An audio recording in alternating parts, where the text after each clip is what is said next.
Bienvenue pour l'édition nuit sur France 24 et France Info. Ravi de vous retrouver. Voici les titres de ce journal. Benjamin Netanyahou ordonne des négociations pour libérer les 49 otages présents dans la bande de Gaza. Alors qu'un plan incluant une trêve de 60 jours a été accepté par le Hamas, le Premier ministre israélien Benjamin Netanyahou ordonne donc d'ouvrir des négociations pour libérer tous les otages présents dans la bande de Gaza. Le plan de colonisation de la Cisjordanie est inacceptable et représente une violation de la loi internationale. Ce sont les mots employés dans un communiqué par les ministres des Affaires étrangères de 21 pays. L'Ukraine, victime d'une attaque massive de drones et de missiles russes. Dans la nuit de mercredi à jeudi, au moins 570 engins, selon l'armée ukrainienne, ont pris pour cible plusieurs localités, dont Kherson, et des lieux stratégiques. L'offensive russe d'une grande ampleur a fait au moins 2 morts et plusieurs blessés. Le point avec Anaïs Anguille.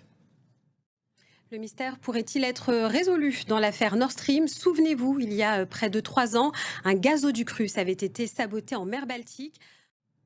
Dans l'actualité, il y a aussi en Colombie cet attentat à la voiture piégée dans le sud-ouest du pays, à Cali, devant une base aérienne. Aux États-Unis, les frères Menendez vont-ils sortir de prison? Il y a 30 ans, âgés alors de 18 et 21 ans, les 2 hommes avaient tué leurs parents. Toujours aux États-Unis, l'administration Trump met ses menaces à exécution. Des droits de douane de 15% viennent d'entrer en vigueur pour les produits européens. Nous vous en parlions hier dans l'édition nuit en France, après le décès du streamer Jean Pormanov, survenu après 12 jours de vidéos en direct.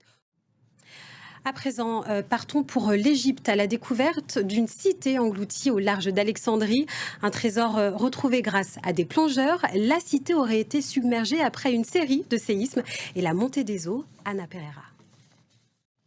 Et c'est la fin de cette édition. Rendez-vous dans une dizaine de minutes pour un nouveau point complet sur l'actualité.